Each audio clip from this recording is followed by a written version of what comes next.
Good day friends, welcome to our YouTube channel competition Guru. आज हम करेंगे संविधान के स्रोत। संविधान के स्रोत बहुत ही इंपॉर्टेंट चैप्टर है दोस्तों, इसको लास्ट तक देखते रहिएगा और एक इसका स्क्रीनशॉट ले लीजिएगा जिससे आपको दोस्तों आसानी हो जाए इनको समझने में। सबसे पहले दोस्तों संविधान के स्रोत को हम चलते हैं। सबसे पहले पढ़ेंगे भारत शासन अधिनियम 1935। दोस्तों 1935 में भारत में शासन के लिए लाया गया, ये शासन अधिनियम 1935 में भारत में शासन के लिए लाया गया। और ब्रिटिशों के जाने के बाद भारतीय संविधान सभा द्वारा 395 अनुच्छेद भारतीय संविधान में लाए गए, जिसमें से 250 अनुच्छेद भारतीय अधिनियम 1935 द्वारा लिए गए। 395 अनुच्छेदों में से 250 अनुच्छेद भारतीय शासन अधिनियम 1935 द्वारा लिए गए। तो सबसे बड़ा हम कह सकते हैं, इसे हम मिनी संविधान के नाम से भी जानते हैं। क्वेश्चन पूछ ले मिनी संविधान, तो हम कह सकते हैं मिनी संविधान का मतलब हो गया भारतीय शासन अधिनियम 1935। ठीक है, उसके बाद इसमें आते हैं न्यायपालिका। न्यायपालिका मतलब होता है सुप्रीम कोर्ट, हाई कोर्ट और डिस्ट्रिक्ट कोर्ट की जो पावर है, उसके अंदर सारी चीजें न्यायपालिका में ही आती हैं। उसके बाद कैग।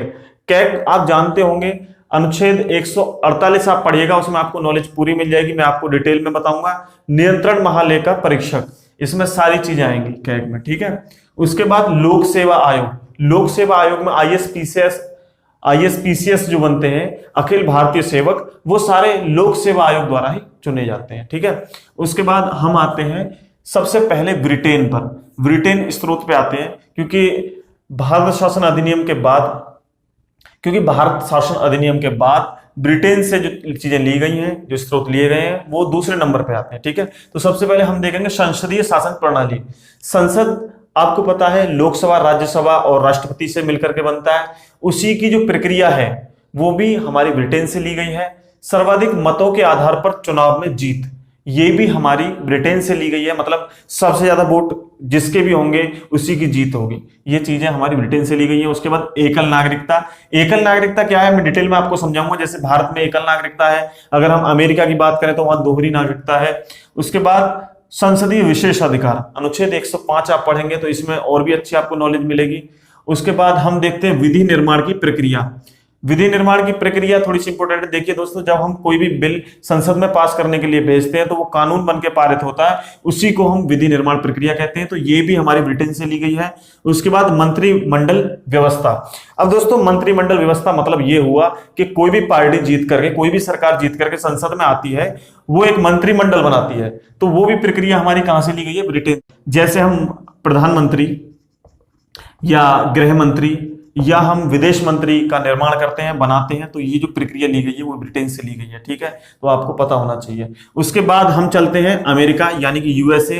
यूएसए से हमने मौलिक अधिकार लिए हैं, संविधान की सर्वोच्चता ली है दोस्तों। उसके बाद राष्ट्रपति उपराष्ट्रपति पर महाभियोग की प्रक्रिया और न्यायिक पुनर्विलोकन और प्रस्ताव का विचार, ये सारी चीजें हमने कहां से ली है, अमेरिका के संविधान से। अब सबसे पहले मौलिक अधिकार की हम बात करें दोस्तों, तो मौलिक अधिकार भाग 3 में अनुच्छेद 12 से लेकर 35 तक है।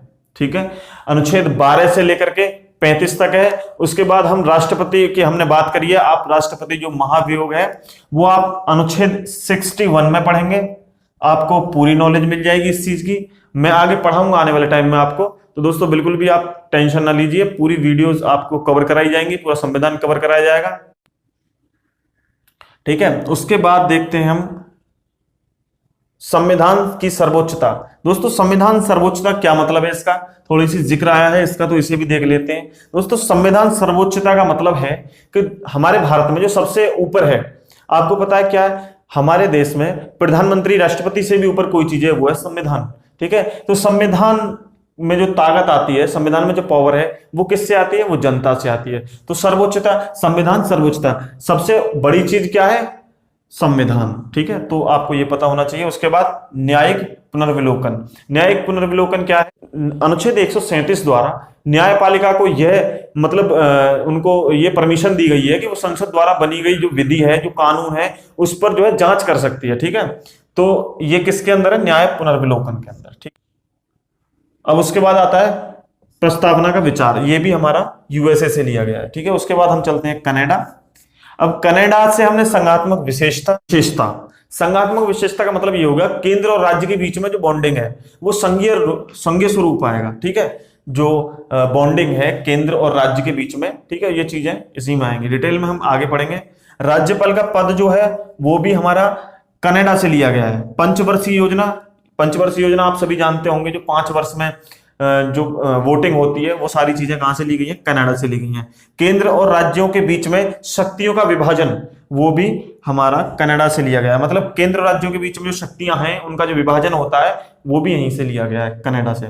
उसके बाद हम चलते हैं फ्रांस। फ्रांस दोस्तों, फ्रांस से गणतंत्र की व्यवस्था ली गई है। संविधान में जो सबसे सर्वोच्च पद हो वो वंशानुगत नहीं होगा, ठीक है, तो आपको ये भी मालूम होना चाहिए। ये भी गणतंत्र की जो व्यवस्था है वो फ्रांस से ली गई है। उसके बाद हम आते हैं ऑस्ट्रेलिया। ऑस्ट्रेलिया से प्रस्तावना की भाषा, जो प्रस्तावना है उसकी भाषा ऑस्ट्रेलिया से ली गई है।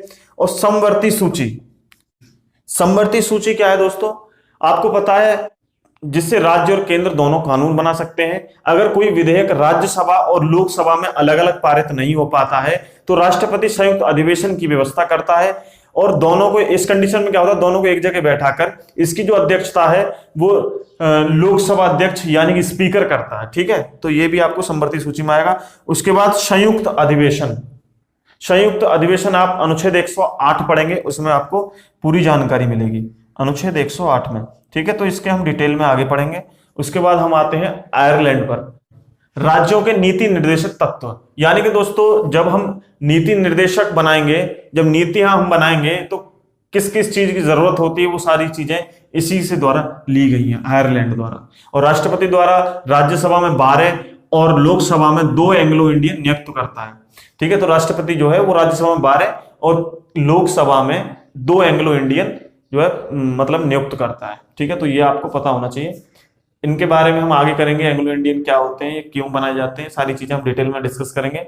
अब आते हैं हम दक्षिण अफ्रीका से लिया गया है संविधान के संशोधन। संविधान में जो भी संशोधन होंगे वो किस तरह से संशोधन होंगे, वो दक्षिण अफ्रीका से लिए गए हैं। उसके बाद जर्मनी, जर्मनी से आपातकाल की स्थिति, आपातकाल और बीमर सिद्धांत भी हम इसको कह सकते हैं, ठीक है। दोस्तों आप सभी को पता है हमारी जनता को जो है मौलिक अधिकार दिए गए हैं, वो इस टाइम पे जब आपातकाल लगता है तो वो समाप्त कर दिए जाते हैं, तो ये जो प्रक्रिया है वो जर्मनी से ली गई है। उसके बाद जापान से विधि द्वारा स्थापित प्रक्रिया, ठीक है, और उसके बाद रूस से मौलिक कर्तव्य, रूस से जो लिए गए हैं मौलिक कर्तव्य लिए गए हैं। 42वें संविधान संशोधन 1976 द्वारा ये लिए गए हैं, 42वें संविधान संशोधन 1976 द्वारा लिए गए, ठीक है, तो ये भी इंपॉर्टेंट है बहुत ज्यादा, आप इन्हें ध्यान रखिएगा। बाकी मैंने सारी चीजें आपको करा दी हैं दोस्तों, और लाइक शेयर सब्सक्राइब करना ना भूलें। वीडियो अच्छा लगा हो तो लाइक जरूर कर दें, कमेंट करके हमें बताएं नेक्स्ट वीडियो आपको किस तरह का। मिलते हैं नेक्स्ट वीडियो में, तब तक के लिए थैंक यू।